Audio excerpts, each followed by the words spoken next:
you look at all the teams right now in the NHL, and there are a lot of teams that stick out. The Avalanche look like they're an up-and-coming team. This is not the last time we're going to see them in the Stanley Cup.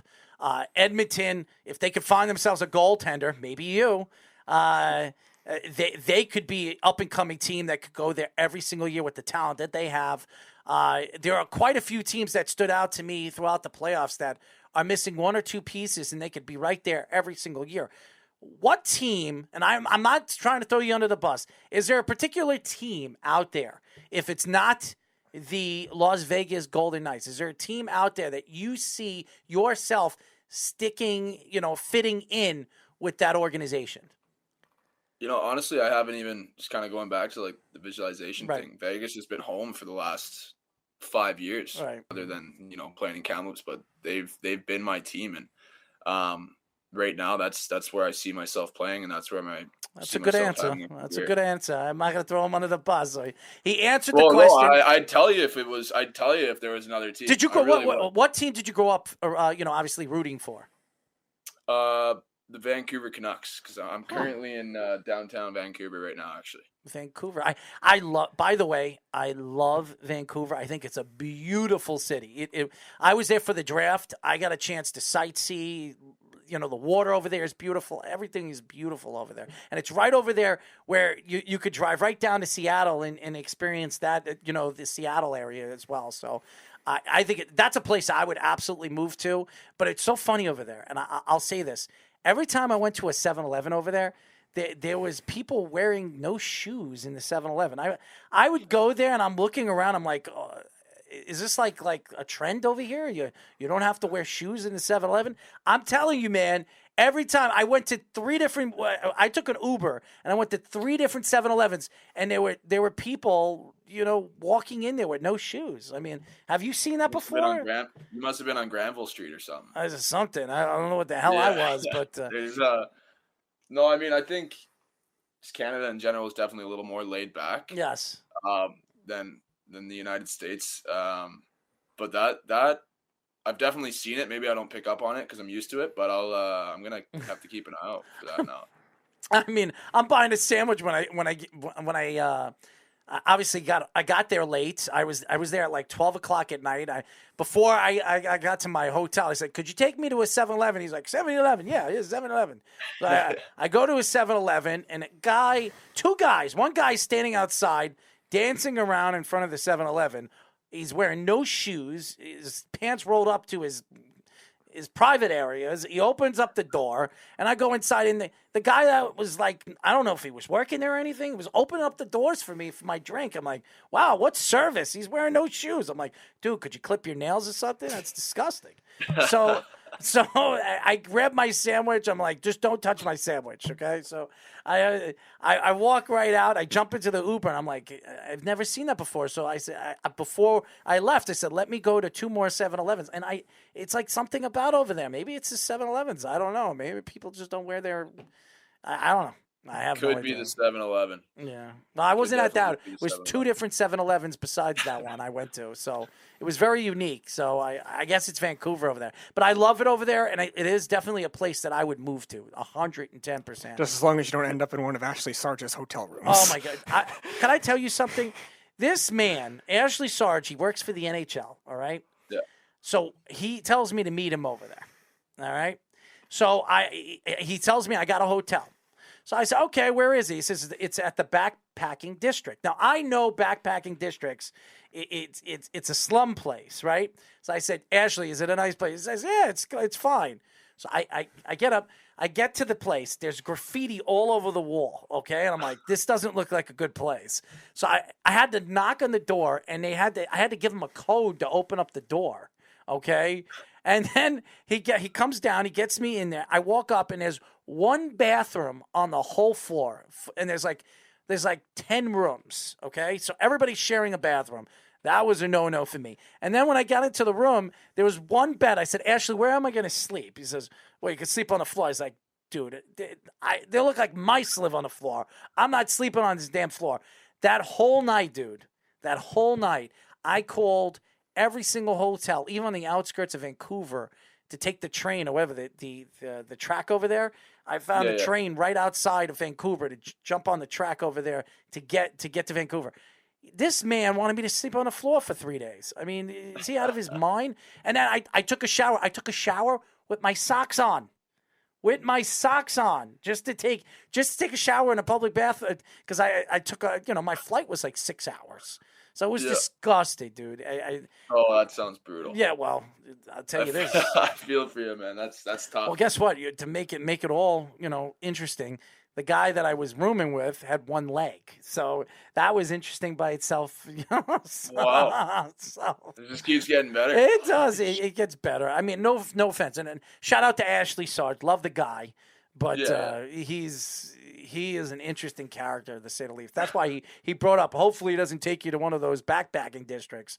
I have no idea what he was thinking. Maybe because the hotel room was like $150 a night. I said, for an extra $100, dude, we could have stayed in a all exclusive 4-star hotel that gives us breakfast in the morning. You pain in the what. Worth it for sure. Absolutely. Yeah, especially after hearing that. Oh yeah, 100% worth it. So, in the multiple of cities that you played, either in Vegas or in some of the minor league cities that you've played in, do you have any interesting off the ice stories in the last 2 years since we've had you on? Ooh, from any city? Either one of those cities, yeah. Either one is in like Vegas or Fort Wayne or any of the other cities you played in, yeah. I don't know if I have any like really crazy interesting story. We won the cup in Fort Wayne, the whole city, like they treat you like you're in the NHL over there. It's crazy. So like they pretty much like had a parade for the entire team, like shut down the main road and stuff, and that was a lot of fun.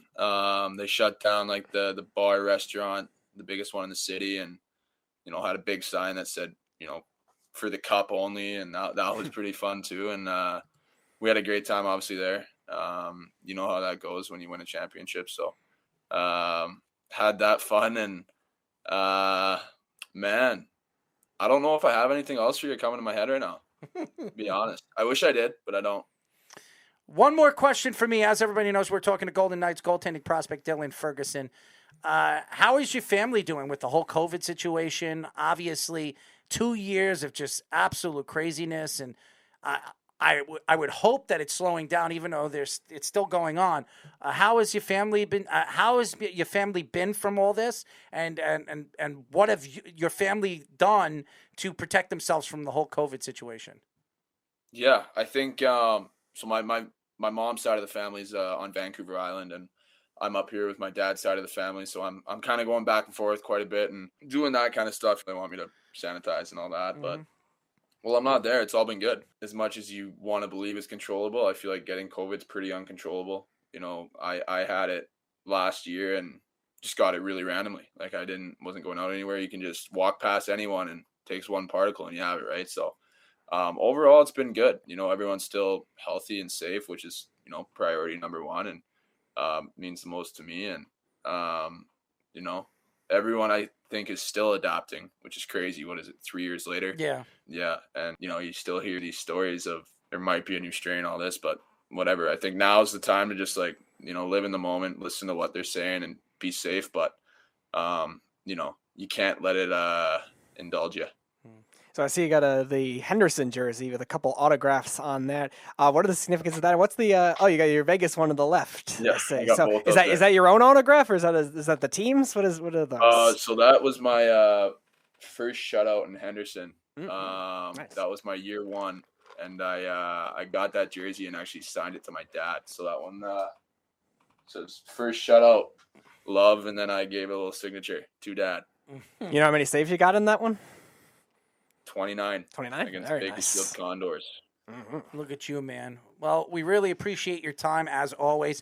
We're definitely going to get you on again a lot quicker and a lot sooner than we did the last time. We're praying for you, man. I want to see you. I want to see you succeed. I want you to experience a lifetime of great, a great time in the NHL and a great career. You deserve it. You've put a lot of time into this, and I know because I was an athlete. I was a hockey player too before I hurt myself, and my dream was to get a chance to hoist the cup. I did experience watching the Stanley Cup being hoisted in Boston when St. Louis won. I was on the ice when they hoisted the cup, and it was a great experience. And I could only imagine being a player and getting the opportunity to be a big part of why that Stanley Cup was hoisted in my hometown. So we're rooting for you. We're following you. And tell the fans how they can search you on social media. Oh, yeah. First of all, I really appreciate that. Means a lot. Thank you. Other than that, Instagram's Dylan_Ferguson1. Twitter is, I think, dferg98. And that's really all I'm on. I got TikTok, but I don't post anything. So. Yeah, everybody, it's become like the more popular one of all the social medias, and most of the people that post something, they're jackasses. So I do post things that is funny. Me and Speedy were doing a lot of things. Like I would post like 4 or 5 videos, and people love Speedy. I would ask him these silly, crazy, disgusting questions, and Speedy just would answer them. So, and people would. Yeah, he drove me crazy with those. So I definitely got to get back on the horse and start doing that again. But Dylan doesn't need to witness all that. I think he does. I think he'll laugh. I'd love to hear it. Oh, man. Speedy, you have to send it to him. I don't have Snapchat. That's your job. Well, Snapchat's different, but we have Snapchat. I don't have TikTok either. That's your job. Dill, he is a star on Snapchat. I don't use Snapchat for anything but posting the crazy stuff that I post up with him. And I ask him like all these weird, crazy questions, and he doesn't understand them. So it's so funny, man. You'll probably watch it and you'll just spit. What if you're eating something? It'll just pop right out of your mouth. But there are people that post. They tell me why haven't you posted anything with Speedy in a long time? I'm like, wait, it's just funny. He's just like very. He's innocent. He's an innocent guy that doesn't understand anything when it comes to anything that I ask him. So it's very fun. So if you're eating any meals, I got to see it for sure. I think you should get it going on TikTok though. I should. So if you're eating any good meals or unique cuisines that you like, don't watch those videos. Otherwise, you'll end up spitting out your food inadvertently. I do got to see them though, so I don't know if you want to. Send those my way somehow. I will. Actually, I'll tell Speedy. I'll give Speedy all the information on TikTok, and you can follow us on TikTok. Awesome, man. But Dill, thank you, man, and we'll talk to you soon. Stay safe and keep it ticking in the net, man. Yeah, 100%, guys. Really appreciate the time and look forward to being back on here soon. Absolutely.